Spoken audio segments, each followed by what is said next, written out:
추락 위기에 놓였던 한국형 전투기 개발 사업이 비상할 기회를 잡았다. 2013년 11월 22일 군은 최윤희 합참의장 주재로 합동참모회의를 열어 스텔스 성능과 전자전 능력을 보유한 차기 전투기 도입을 결정함으로써 미국의 록히드 마틴이 개발 중인 F-35A로 기종이 사실상 결정됐다. 이와 함께 합참은 KF-X 개발 사업을 국방종기 계획서열로 전환함으로써 사업 추진의 가속도가 붙게 됐다. 합참은 KF-X 개발 사업을 위해 국방부와 방위사업청이 체계개발 기본계획을 조속히 수립해 방위사업추진위원회의 의결을 거쳐 사업을 추진하기로 확정했다. KF-X는 퇴역할 F-16을 대체할 수 있는 전투기를 개발, 확보하는 사업이다. 차기 전투기 도입 사업에서 하이급 스텔스기 40대를 우선 도입하기로 함에 따라 KF-X에선 공군의 주력기에 적합한 미디엄급 성능을 가진 전투기를 개발해야 한다.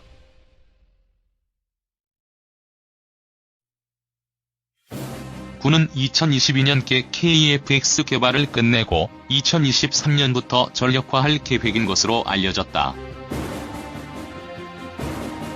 공군은 우선 FX 사업으로 60대의 고성능 전투기를 도입해 전력 공백을 메운 뒤 나머지 부족한 전투기는 중간 수준의 성능을 갖는 국산 전투기를 개발해 2030년대까지 120대가량을 채운다는 계획이다.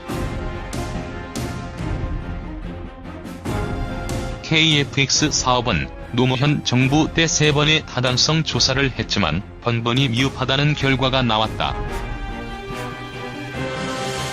이명박 정부가 들어서면서 국내 개발이 적합하다는 결론이 나와 국방과학연구소 주관으로 2011년부터 2012년까지 KF-X 탐색 개발을 수행했다. 이어 KF-X 체계 개발로 가야 했지만 2013년 타당성 조사를 다시 하면서 또다시 1년을 허비했다.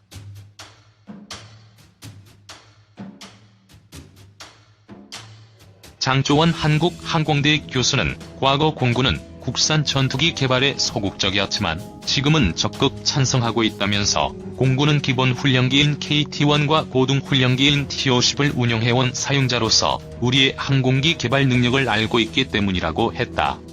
전투기를 국내 개발하는 경우 개조 개발이 용이하고 군수 지원이 유리하며 운용 비용이 절감된다는 사실을 잘 알고 있기 때문이라는 것이다.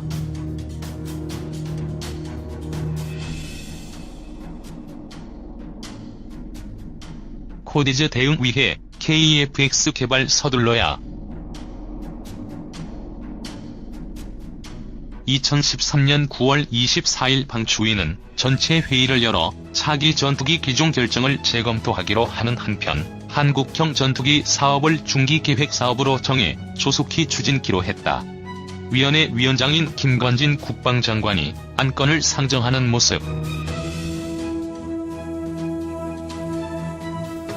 중국의 방공식별 구역 선포로 일촉즉발의 긴장감이 일고 있는 동북아 지역은 항공전력의 각축장이다. 2012년 기준으로 중국의 전투기는 모두 1385대 이상이다. 이 중 현대 공중전의 핵심 전력인 4세대 전투기는 400여 대로 추정된다. 일본이 보유한 전투기는 총 340대다. 전투기 보유 대수만 보면 중국의 공군 전력이 일본을 압도하는 것처럼 보인다.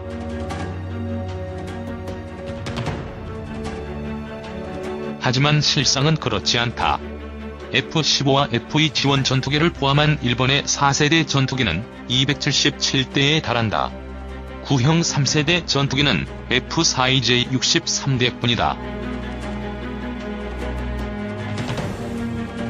일본 공군은 전투기 숫자는 적어도 주력 전투기인 F-15J를 지속적으로 성능 개량하는 등 실속 있는 전력을 보유하고 있다. 일본은 이미 2011년 12월 미국이 개발한 스텔스기인 F-35 42대를 도입하기로 결정했다. 이 중 4대는 완제품을 사오고 38대는 일본에서 조립 생산할 계획이다. 조립 생산을 위해 추가로 4조 원 이상의 방위비를 쏟아부을 전망이다.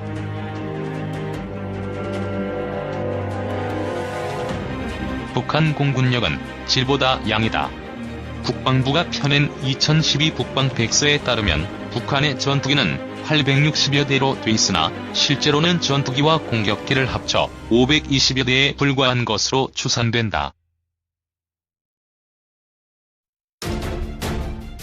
북한이 보유한 4세대 전투기는 미그-29 한 기종으로 40여 대 정도다.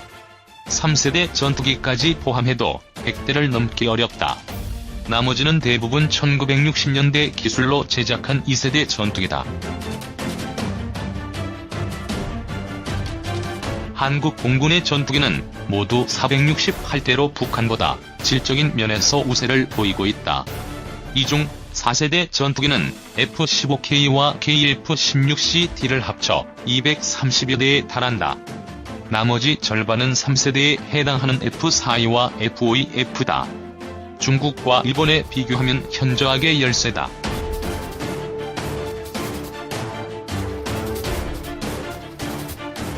이런 상황에서 이전 세대의 전투기보다 6배 이상의 전투력을 갖춘 스텔스기를 도입하는 것은 의미 있는 전력 증강으로 평가된다. 스텔스 전투기로 적 전투기 6대를 격추하는 동안 아군의 피해는 1대에 불과했다.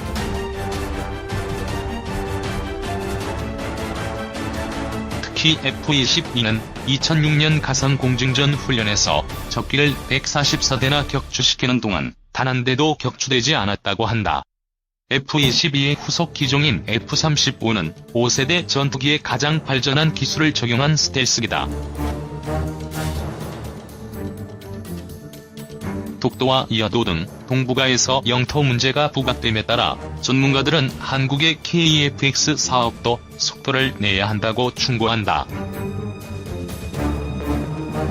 건국대 무기체계 개념개발응용연구소 신보현 소장은 중국은 자국산 스텔스기인 JE-20과 JE-31을 시험 비행 중에 있고 JE-20은 2017에서 2019년, JE-31은 2020년 이후 실전 배치를 목표로 하고 있다면서 일본도 2007년 스텔스기 개발을 발표한 이래 신신 전투기 개발에 박차를 가해왔고 내년 3월 F-22 랩터를 형상화한 신신 전투기를 시험 비행할 것으로 보인다고 했다.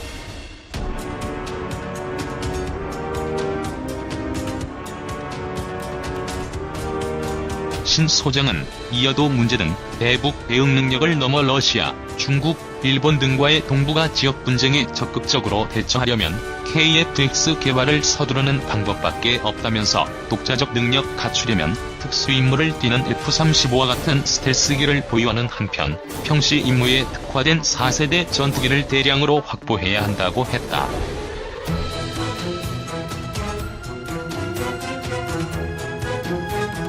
그는 KF-16 업그레이드도 한개 대대씩 순차적으로 이루어져야 하는 상황에서 F-4 팬텀과 FA-50으로는 주변국의 첨단 하이급 전투기를 밀어낼 수 없다면서 밀어내기 임무에 특화된 KF-X 미들급 전투기가 상당수 필요하다고 했다.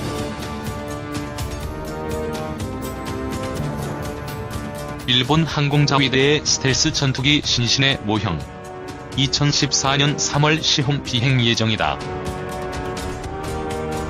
그러나 KF-X 사업은 예산, 기술력 확보, 해외 파트너 선정 등에서 많은 과제를 안고 있는 상황이다. 그야말로 산 넘어 산이다. KF-X 사업은 오랜 기간 동안 검토와 재검토를 거듭해오면서 사업이 지연됐다. 그만큼 고려 요소도 많고 위험 부담도 많은 사업이라는 방증이다.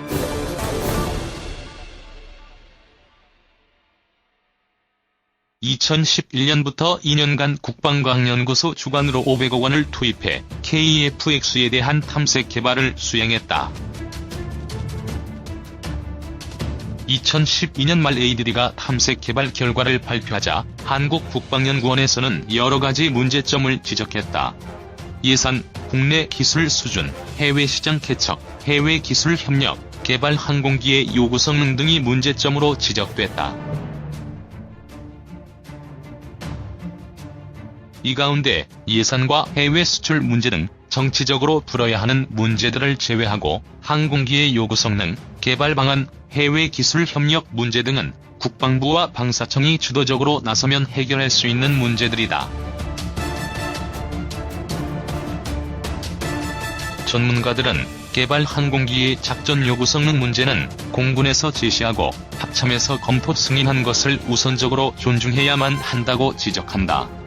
전쟁에서 전투기를 몰고 승리해야 할 1차적 책임이 있는 부서가 공군과 합참이다. 따라서 합참과 공군의 의견을 존중해야 한다는 것이다.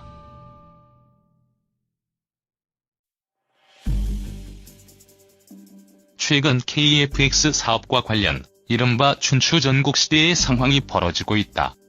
개발 형상과 개발 방안이라는 두 가지 문제를 놓고 국방부 산하의 두 개 기관과 제작 업체가 서로 감나라, 배나라 하는 형국이 연출되고 있는 것이다. 즉 연구개발기관인 ADD, 비용대 효과를 분석하는 키더, 제작 업체인 한국항공우주산업 등 세 기관이 각각 다른 형상을 내놓고 서로 다른 주장을 펴고 있다.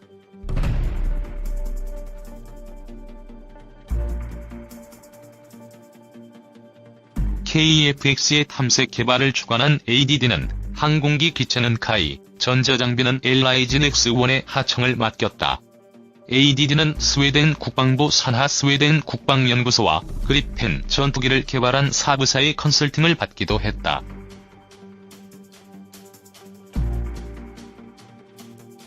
ADD는 카이와 LIGN-X1이 참여한 가운데 KF-X 사업의 탐색 개발을 완료했고 향후 체계 개발 단계에서 개발할 전투기의 개발 형상을 제시했다.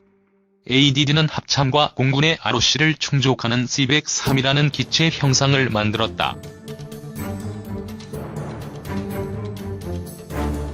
ADD의 개발 형상에 대해 키더는 제작비가 너무 많이 들어 해외 수출이 곤란하다며 미국의 로키드 마틴과 협조해 F-16을 개조하는 것이 최선의 방법이 될 것이라고 새로운 개발 방안을 제시했다. 키더는 개발 비용이나 개발 기술 위험을 고려해 기술적인 세부 검토 없이 일반적인 의견을 제시했던 것이다.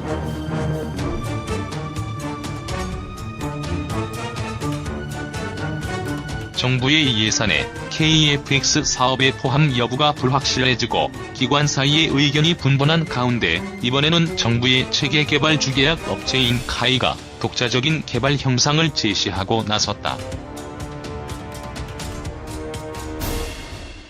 카이는 2013년 11월 서울 국제항공우주 및 방위산업 전시회에 모형을 전시했다. 소프트웨어는 FA-50을 쓰고 하드웨어는 덩치를 키워 개조한 외형이다. 공군이 훈련기를 전투기로 사용하는 것은 부적합하다는 입장을 보이자 카이는 FA-50을 일부 활용해서 개발 예산을 절감할 수 있는 C-501이라는 형상 모델을 내놓았다. 최근에는 분석기관인 키더까지 뛰어들어 새로운 제안을 내놓았다. 키더는 카이의 모델도 예산 리스크가 높다며 F-35를 공급하는 로키드 마틴이 오프셋에 포함된 기술 지원 회사이기 때문에 로키드 마틴과 협조해 F-16을 개조하자는 안을 내놓았다.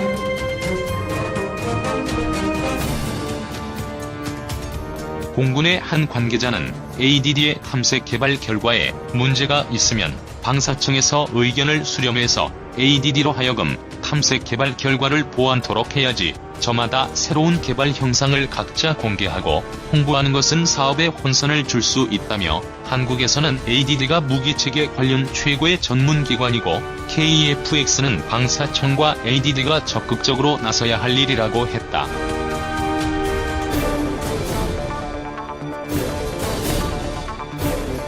그는 키더는 F-16을 개조하고 싶고 카이는 자신들이 생산하고 있는 T-50을 기반으로 한 FA-50을 개조하고 싶은 것이라고 했다.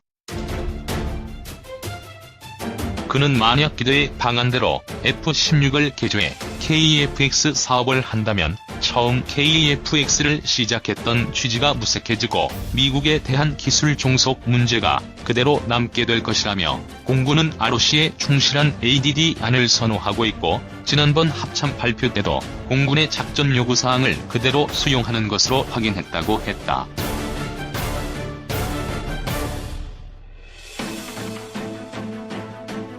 예산 문제는 본질 아니다.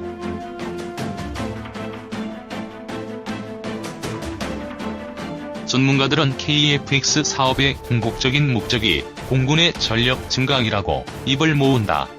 장호근 예비역 공군 소장은 KF-X 사업은 합참과 공군이 요구하는 작전 요구 성능을 충족하는 비행기를 만드는 것이 핵심이라며 정부 기관들과 업체들이